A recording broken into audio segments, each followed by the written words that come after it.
మంత్రాలకి చింతకాయలు రాలుతాయా? ప్రభుత్వాలు కూలుతాయా?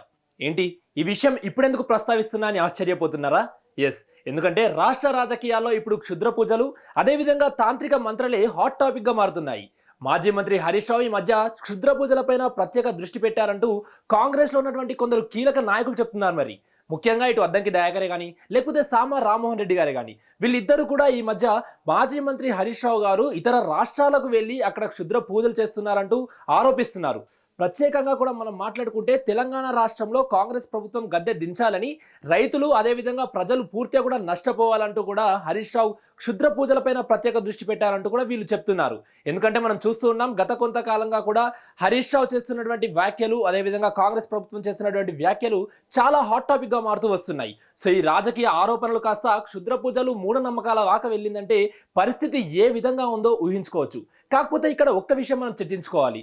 పూర్తిగా రాజకీయ ఆరోపణలు చేస్తున్నారు కానీ ఎక్కడ ఆధారాలు మాత్రం కాంగ్రెస్ నాయకులు బయటికి చెప్పట్లేదు.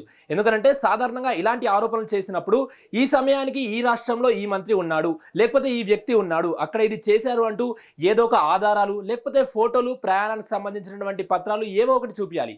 అవేమీ చూపించకుండా కేవలం కొన్ని తేదీల పేర్లు చెప్తూ అదేవిధంగా కర్ణాటక అదేవిధంగా తమిళనాడు వంటి ప్రదేశాల్లో క్షుద్ర పూజలు చేశారంటూ ఇటు హరీష్ రావు పైన ఆరోపణలు చేస్తున్నారు. ప్రధానంగా కాసేపు ఓకే, ఆరోపణలు చేస్తున్నవి నిజమే అనుకుందాం, నిజంగానే అతను అక్కడికి వెళ్ళి పూజలు చేస్తున్నాడు అని అనుకుందాం.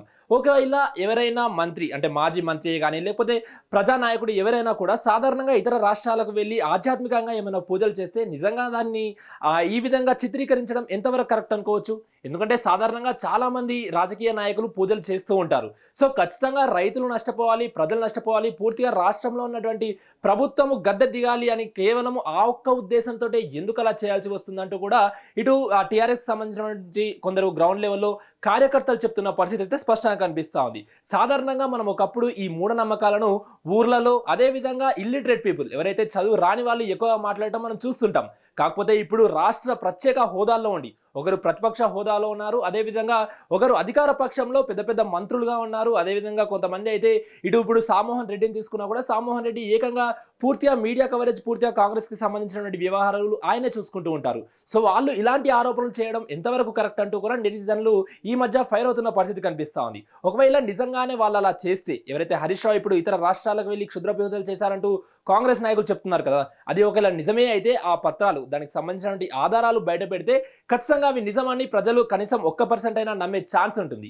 అలా కాకుండా కేవలం ఈ తేదీల్లో ఈ మాజీ మంత్రి అక్కడున్నాడు, లేకపోతే ఈ నాయకుడు అక్కడికి వెళ్ళాడు, అక్కడికి వెళ్ళి ఈ పూజలు చేశాడు అంటూ కూడా వీళ్ళు చెప్పడం ఎంతవరకు కరెక్ట్ అంటూ కూడా చాలా మంది ప్రశ్నిస్తున్నారు. మరి చూడాలి, ఇప్పటి వరకు ఎక్కడ కూడా హరీష్ రావు దీనిపైన ప్రత్యేకంగా ఎక్కడా స్పందించలేదు. ఆయన బయటకు వచ్చి స్పందిస్తారా? ఒకవేళ స్పందిస్తే ఏ విధమైనటువంటి స్పందన ఉంటుంది? ఎందుకంటే రాజకీయ ఆరోపణల్లో సాధారణంగా మనం చూస్తుంటాం, ఈ నాయకుడు ఆ స్కామ్ చేశాడు, లేకపోతే అక్కడికి వెళ్ళి ఇక్కడ డబ్బులు దోచుకున్నాడు, ఇలాంటివి చూస్తాం. కానీ ఇప్పుడు కొత్తగా ఈ మూఢనమ్మకాలు, క్షుద్ర పూజలు, తాంత్రిక మంత్రాలు, ఈ నిమ్మకాయలు, కొబ్బరికాయలు, మిరపకాయలు ఇవన్నీ ఏంటి అంటూ కూడా చాలా మంది అడుగుతున్నారు. కాబట్టి సో ఈ అంశం పైన ఖచ్చితంగా అధికారికంగా హరీష్ రావు అయినా బయటకు వచ్చి మాట్లాడాలి, లేకపోతే ఇది ఎంతవరకు నిజం, అతను చెప్తున్నది నిజమా కాదా అన్నది కూడా ఆధారాలతోనైనా కాంగ్రెస్ నాయకులు ఖచ్చితంగా బయట పెట్టాల్సిన అవసరం ఉంది. మరి చూడాలి దీనిపైన ఏ విధమైనటువంటి స్పందన ప్రజల నుండి అదేవిధంగా రాజకీయ నాయకుల నుండి వస్తుందో ఖచ్చితంగా వేచి చూడాల్సిన పరిస్థితి ఉంది.